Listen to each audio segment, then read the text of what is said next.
What up, y'all? It's your boy, Mr. Downtown Ray Melo. You're listening to the Entertainment Report on iHeartRadio, live from Dubai for Tuesday, December 13th, 2016, delivering some major stories and trends going on in the world of entertainment and beyond. You can follow the show on Facebook, Twitter, or Instagram, facebook.com/The Entertainment Report with Ray Melo, that's RAYMELO, on Twitter at The Enter Report, or on Instagram at The Entertainment Report. You can listen to the show anytime you want on iHeartRadio. Just go to iHeart.com or your iHeart phone app, search for the Entertainment Report, and it'll take you to the page. Deadpool, Florence Foster Jenkins, La La Land, Loving, Manchester by the Sea, and Moonlight all received multiple Golden Globe Award nominations in Los Angeles on Monday morning. The nominees are for Best Film, Drama. The nominees include Hacksaw Ridge, Hell or High Water, Lion, Manchester by the Sea, and Moonlight. For Best Film, Comedy or Musical, the nominees include 20th Century Women, Deadpool, Florence Foster Jenkins, La La Land, and Sing Street. For Best Actor in a Drama, the nominees include Casey Affleck for Manchester by the Sea, Joel Edgerton for Loving, Andrew Garfield for Hacksaw Ridge, Viggo Mortensen for Captain Fantastic, and Denzel Washington for Fences. For Best Actor in a Comedy or Musical, the nominees include Colin Farrell for The Lobster, Ryan Gosling for La La Land, Hugh Grant for Florence Foster Jenkins, Jonah Hill for War Dogs, and Ryan Reynolds for Deadpool. For Best Actress in a Drama, the nominees include Amy Adams for Arrival, Jessica Chastain for Miss Sloane, Ruth Negga for Loving, Natalie Portman for Jacking, and Isabel Huppert for Ellie.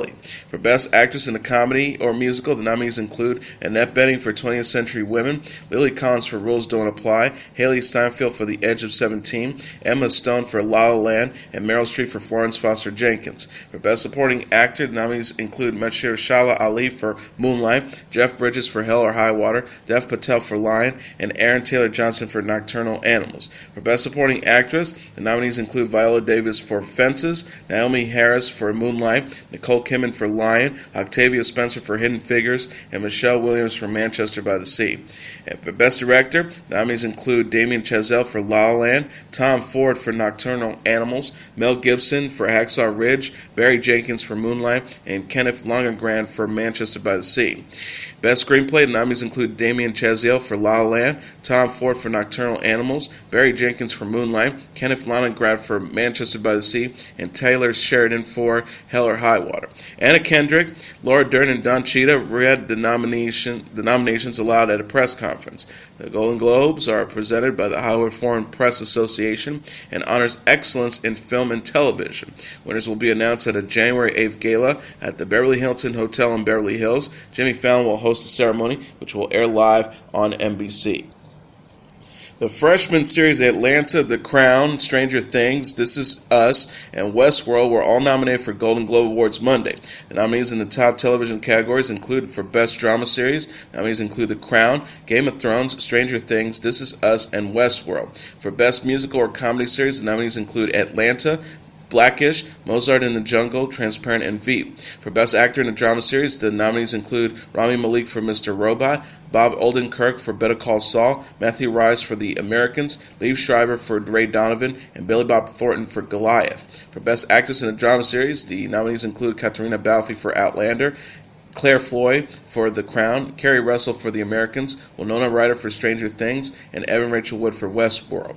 For Best Actor in a Musical or Comedy Series, the nominees include Anthony Anderson for Blackish, Gael Garcia Bernal for Mozart in the Jungle, Donald Glover for Atlanta, Nick Nolte for Graves, and Jeffrey Tambor for Transparent.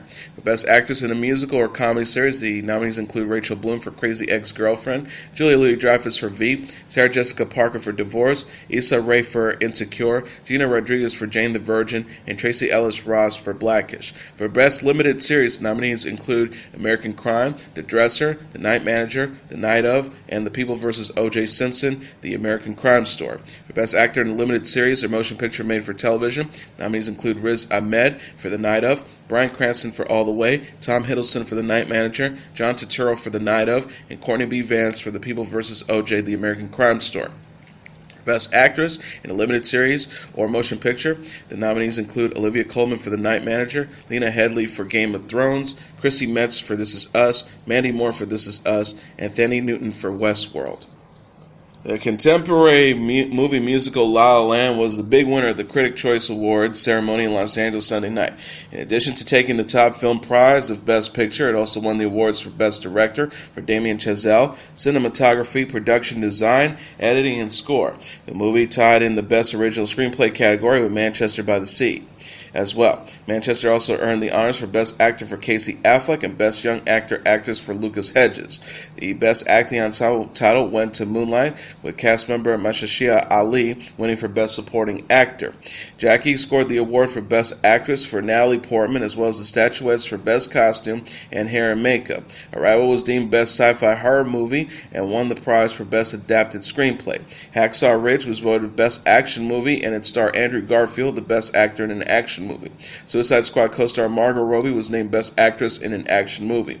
Ryan Reynolds garnered the honors for Entertainer of the Year and Best Actor in a Comedy for Deadpool, which was also elected for Best Comedy.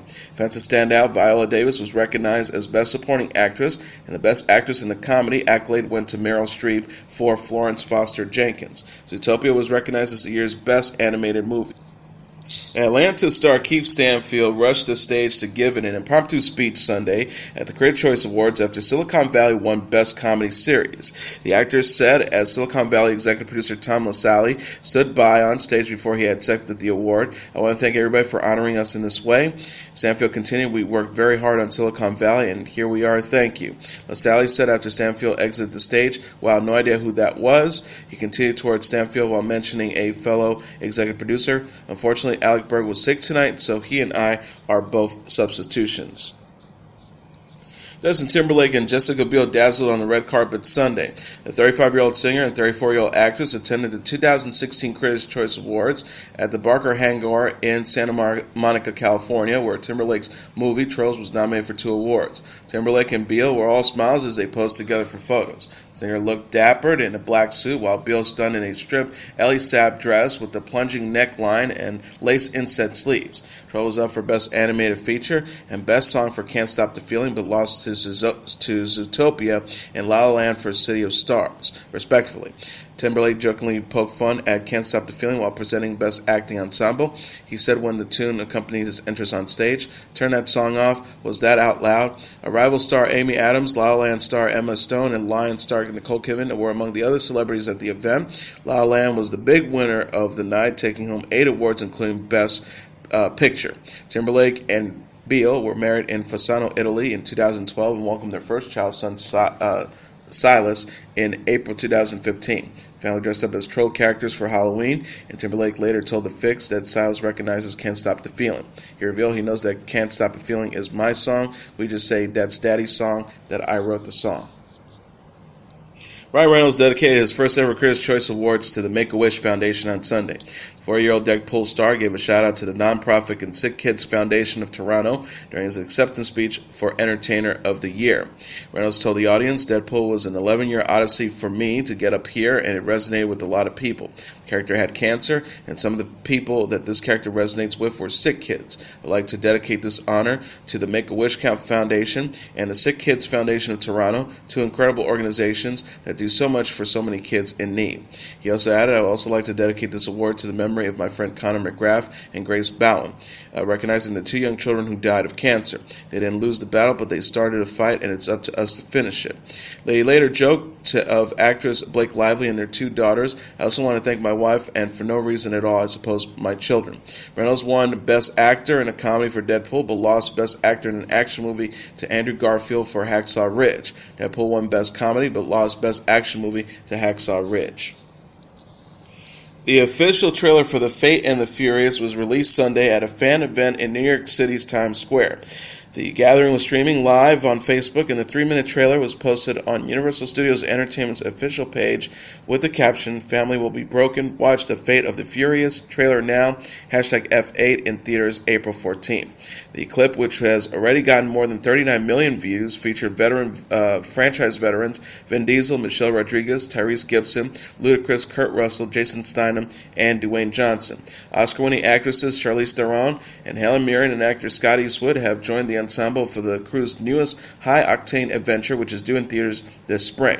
The blockbuster series dates back to 2001. This will be the first installment film entirely since the 2013 death of the beloved Paul Walker, who starred in 6 of the movies. Walker was killed in a car crash during a break from making Furious 7, which was released in 2015. Hidden Figures director Ted Melfi said he hoped to share his NASA-themed film with John Glenn before the pioneer astronaut died, but it wasn't meant to be.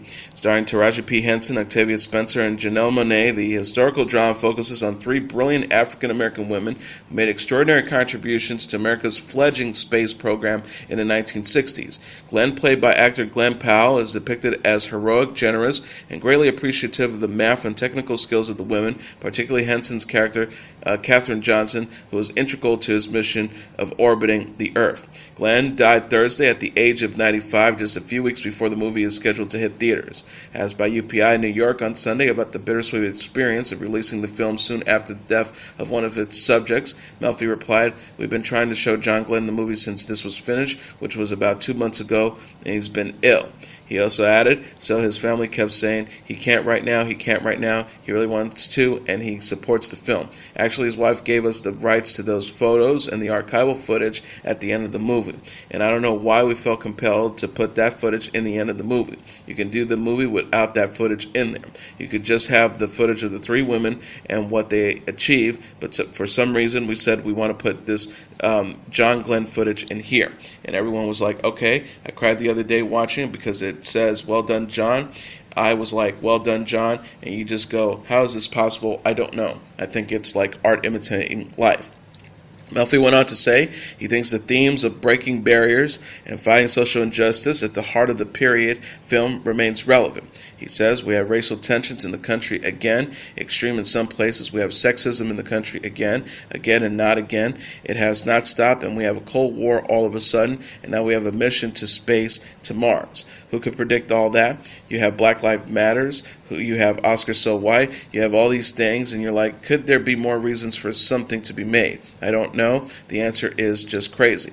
Upon hearing of Glenn's death, Powell tweeted, now that is how you live a life. Godspeed, John Glenn, a true gentleman who humbly touches the stars and made us believe in the impossible. Henson said as she retweeted Glenn's obituary, R.I.P. John Glenn, wow, accompanied her a message with the praying hands of emojis. Co-starring Kevin Costner, Jim Parsons, and Kristen Dunst, Hidden Figures will open in selected theaters on December 25th. It will be in theaters everywhere on January 6th. NBC's upcoming DC Comics series Powerless is set to take place inside Gotham City of Batman fame, according to a new synopsis. The official synopsis, which mentions Batman's alter ego Bruce Wayne's company. In a world where humanity must cope with the collateral damage of superheroes and supervillains, Emily Locke, played by Vanessa Hudgens, begins her first day as Director of Research and Development for Wayne's Security, a subsidiary of Wayne's enterprise that specializes in products that make defensive bystanders feel a little safer. It continues, full of confidence and big ideas, Emily quickly learns that her expectations far exceed those of her new boss, played by Alan Tudyk, and office mates, so it will be up to her to lead the team towards their full potential and the realization that you don't need superpowers to be a hero. The workplace comedy also stars Danny Pudi, Christina Kirk, and Ron Funches. Powerless is set to premiere on NBC February 2nd at 8:30 Eastern Standard Time. Amy Schumer let loose all the nasty details of how she got food poisoning in Paris Monday while appearing on Ellen. The conversation about the comedian's recent bout with sickness came after host Ellen DeGeneres asked about her boyfriend of 1 year, Ben Hanish. Schumer then discussed the couple's trip to Paris and how they got violent food poisoning. To make matters worse, the hotel they were staying in was described as having a bathroom while other guests could hear everything. The 35-year-old then explained in vivid details how the vomiting and diarrhea manifested itself and came out sounding like a machine gun. She said she told Hanish after using the bathroom, I was yelling to him, it was so great dating you, I wish you the best luck, you're going to meet a great girl. But I knew it was over. Who can get through that? The story left DeGeneres in tears as she couldn't stop from laughing. In September, Schumer had documented her food poisoning sickness on Instagram, sharing photos of herself and Hanish laying down sick on a bed. Schumer wrote at the time, thanks for everything, Paris, except for the food poisoning. Flip or Flop stars Tarek and Christina Moussa are calling it quits. The HGTV television personalities announced their separation in a statement to People on Monday, about 6 months after police were called to their home during a dramatic altercation. The Moussas said, like many couples, we have many challenges in our marriage. We had an unfortunate misunderstanding about 6 months ago, and the police were called to our house in an abundance or of caution. There was no violence and no charges were filed. The pair added, we're committed to our kids and being the best parents we can be. We will continue to work through this process civilly and cooperatively and plan to continue our professional lives together. Police had responded to a call of a possible suicidal male with a gun at the couple's home in May, according to TMZ. Tarek reportedly grabbed the gun from a safe and fled down a hiking trail, with Christina subsequently seen running out of the house crying and shaking. Sources said at the time that 11 deputies and helicopters showed up to the pair's house in Orange County, California. Tarek was spotted and dropped his weapon and later told officers he had no intention of hurting himself but wanted to blow up some steam. Tarek and Christina married in 2009 and shared 2 children, daughter Taylor and son Brady. Flip or Flop premiered on HGTV in 2013 and premiered its 7th season December 1st. The series airs Thursdays at 9 p.m. Eastern Standard Time. Brady Bunch star Susan Olsen has been fired from her hosting gig on a Los Angeles-based radio show following a dispute with gay actor Leon Accord Whiting. The feud heated up on social media after the pair met on Olsen's show Two Chicks Talking Politics on LA Talk Radio. Afterwards, Accord Whiting said the actress was a Donald Trump supporter who was spreading lies. Accord Whiting wrote on Facebook in reference to the radio segment, it was wildly irresponsible for LA Talk Radio to allow a Trump fanatic to co-host one of their programs where she can spew her idiotic lies unchecked. Being a liberal and a patriot are mutually exclusive. Hillary is causing the protests and hate crimes. The Koreans' political track. He also continued by saying, as much as I love co-host Chyna Melo, I think LA Talk Radio needs to give Cindy Brady her walking papers. Not listen to or appear on any shows there from this point forward until she's gone. This isn't just disagreeing on saying tax plans or foreign policy. Susan Olsen spreads outrageous misinformation and is dangerous and unprofessional. Olsen then fired back on Facebook, writing, this is the little piece of human waste. He blocked himself from me before I could even get one hit in. If you can find him, please send him my love, alongside a screenshot of what Accord Whiting wrote earlier. Things then came to a head after Accord Whiting shared a scathing screenshot of a message Olsen sent to him on Facebook filled with homophobic slurs.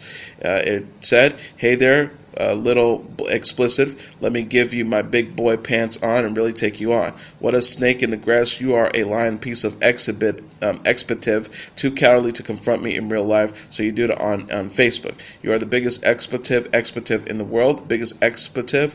My expletive is bigger than yours, which ain't saying much. What a true piece of expletive you are, lying expletive. I hope you meet your comma slowly and painfully, Olsen wrote. LA Talk Radio then announced that Olsen had been fired from her position, noting in a statement, LA Talk Radio takes pride in its close and collaborative relationship with the LGBT community and will continue to provide a home for those who have hopeful and positive messages of togetherness and tolerance to share with our listeners. We will not tolerate hateful speech by anyone associated with our radio show and station, and have severed our ties with the host that veered off the direction in which we are going.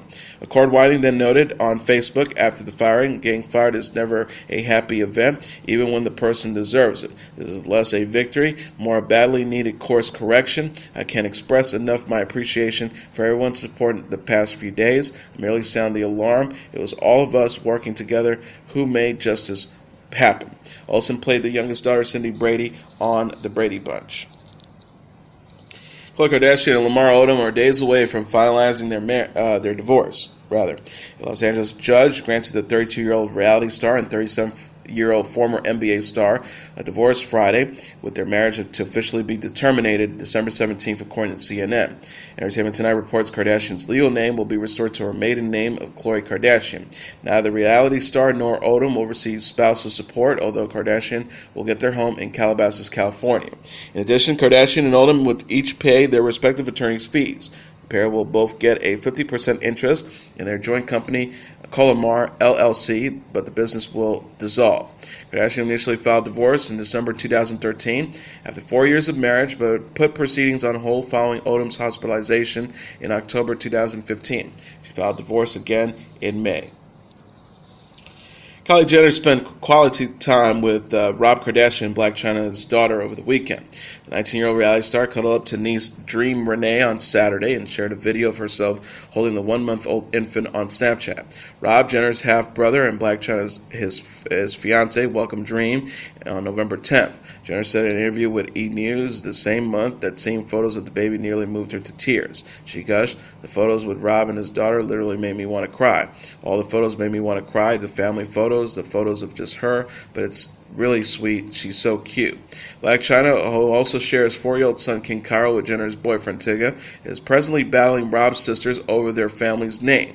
TMZ reported last week that Kourtney, Kim, and Khloe Kardashian are opposing Blac Chyna's request to trademark Angela Renee Kardashian. Source recently told Us Weekly, Chyna filing and using their last name takes some time and discussion. They're hoping to resolve it amicably, the girls, because they do love Chyna.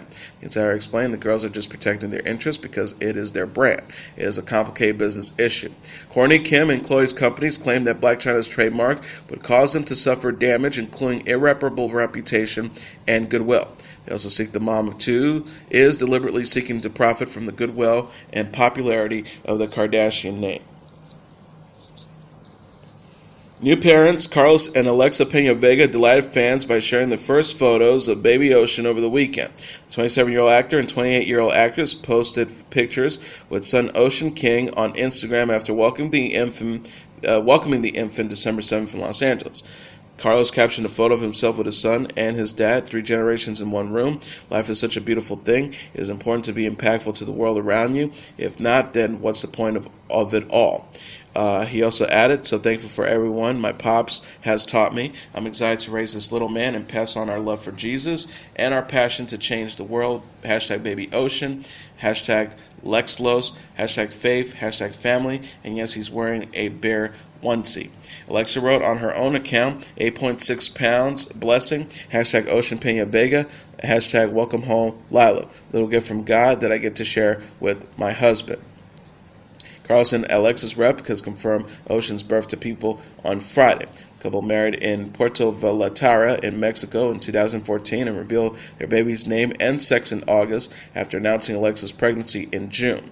Carlos explained at the time, "God called the dry ground land and the water the seas, and God saw that it was good. This is why we went with Ocean. He is the son of the one true king. For us, it has a beautiful biblical meaning." Carlos and Alexa are known for the Nickelodeon series A Big Time Rush and the Spy Kids movies, respectively. The couple both competed on Dancing with the Stars in Season 21, with Carlos coming in 4th and Alexa in 5th. Glee alum Becca Tobin delighted fans by posting photos from her honeymoon over the weekend.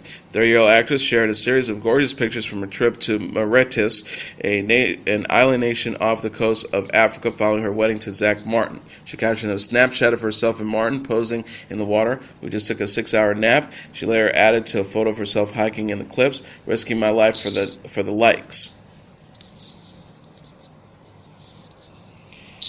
Tobin and Martin married in the Amagani Hotel in Jackson Hole, Wyoming on December 3rd. The actress's Glee co-stars Jane Lynch officiated the ceremony with Lea Michele, Kevin McHale, and Jenna Ushkowitz and other stars in attendance. Tobin had announced her engagement to Martin on her Lady Gang podcast in May.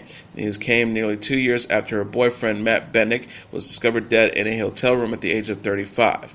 She told her co-stars, "I got engaged. This hurts me so much because telling everyone is the part of being engaged that I don't want, so this is painful to me."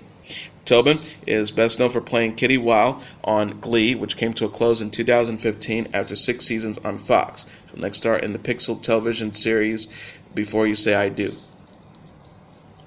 The White House shared a video showing President Barack Obama taking some time to putt and chat healthcare with Bill Murray in the Oval Office. Obama says at the start of the Twitter clip, "Generally, I don't let Cub fans into the Oval Office," when then show Murray bearing a Chicago Cubs patch on his sleeve working on putting a golf ball into a sideways glass. Murray says, "It's probably not a coincidence that your popularity is at an all-time high, so I would just stick with this. If I were you, I would just ride this baby." Murray appears to be the more skilled golfer, but he soon reveals a shameful secret. He doesn't have health insurance. The video turns out to be a promotion for the Affordable Care Act's healthcare.gov marketplace. Divas collided Sunday when Mariah Carey shared a social media an epic selfie with none other than Beyonce. Carey captioned the photo on Instagram, which featured the pop megastars smiling together. "I love you at Beyonce. Thank you so much for coming out tonight." According to Billboard, Beyonce had attended Carey's Christmas show at the Beacon Theater in New York City, which is booked through the end of the week. The snap came hours before Carey announced a new 35-city tour alongside Lionel Richie. To All the Hits tour, Carey will be acting as a special guest to Richie, who is the headlining act. The tour kicks off on March 15th at Baltimore before concluding on May 27th at the BB&T Center in Fort Lauderdale. Carey wrote on Instagram alongside an older photo of herself and Richie, "North American Lambs, I'm so happy to announce I'll be touring at Lionel Richie next year starting March 2017. Pre-sales tickets go on sale at 4 p.m. local time today, so be sure to get your Honey Bee Fly Live Pass for an exclusive access." Now let's take a look at what happened on this date in entertainment history. On this date in 1980, Kenny Rogers' greatest hits goes to number 1. There are pop stars who make a career out of changing their musical styles and aesthetic appearance every year or two. And then there's Kenny Rogers, the gravel-voiced country star with the impeccable groomed gray hair and beard who found a sound and look that worked like a charm and never departed from either across the decades in the public eye. But even Kenny Rogers took a while to find the right formula. After beginning his musical career in R&B in the late 1950s, he shifted first to folk with the New Christy Minstrel and then to rock with the First Edition over the course of the 60s and early 70s. Finally, Kenny Rogers went solo and made the decisive move to country music, and that's when he hit Play Dirt. Just 4 years after earning his first country hit with the number 1 song Lucille in 1976, with his formerly long brown hair and beard now fully gray, he released the album Kenny Rogers' Greatest Hits, which soared all the way to the top of the Billboard 200 pop album charts on this date in 1980, marking Kenny's arrival as a crossover superstar. By 1980, Kenny Rogers already had 7 number 1 country singles under his belt, including Lucille and The Gambler in 1978 and Coward of the County in 1979. All those 3 songs, as well as Don't Fall in Love with the Dreamer, his 1980 duet with Kim Carnes, had also reached the top 10 on the Billboard pop charts. But it was a brand new song on Kenny Rogers' greatest hit that would help propel that album to 12 times platinum status and give Rogers his only number 1 pop hit, the Lionel Richie penned Lady. Simultaneously, country chart topper Lady also gave Richie, the former Commodore's frontman, his only share of a number 1 country song. For several years following the success of his greatest hits, Kenny Rogers remained a high item on both the pop and country charts, his biggest crossover hit coming with 2 1983 duets written by prominent songwriters. We've got Tonight, written by Bob Seger and performed with Chyna Easton, which was the number 1 country hit and the number 6 pop hit, and Islands in the Streams, written by Barry Gibb and performed with Dolly Parton, which became a number 1 hit in the country, pop, and adult contemporary charts. And while Rogers would cease to be a factor on the pop charts after 1984, he would go on to earn 5 further country number 1 hits: Crazy, 1985 cover of the Willie Nelson penned classic, Morning Desire, and Tomb of the Unknown Love, both in 1987. Make No Mistake, She's Mine in 1987 with Ronnie Millsap, and Buy Me a Rose in 1999 with Alison Krauss and Billy Dean. And as your entertainment report for Tuesday, December 13th, 2016, I'm your host, Mr. Downtown Ray Melo. I'll be back tomorrow to deliver some major stories and trends going on in the world of entertainment and beyond. You can follow the show on Facebook, Twitter, or Instagram. Facebook.com/The Entertainment Report with Ray Melo. That's RYMELO. On Twitter at The Enter Report, or on Instagram at The Entertainment Report. You can listen to this episode or any previous episodes of The Entertainment Report anytime you want on iHeartRadio. Just go to iHeart.com or your iHeart phone app, search for The Entertainment Report, and it'll take you to the page. Good night, and God bless you all.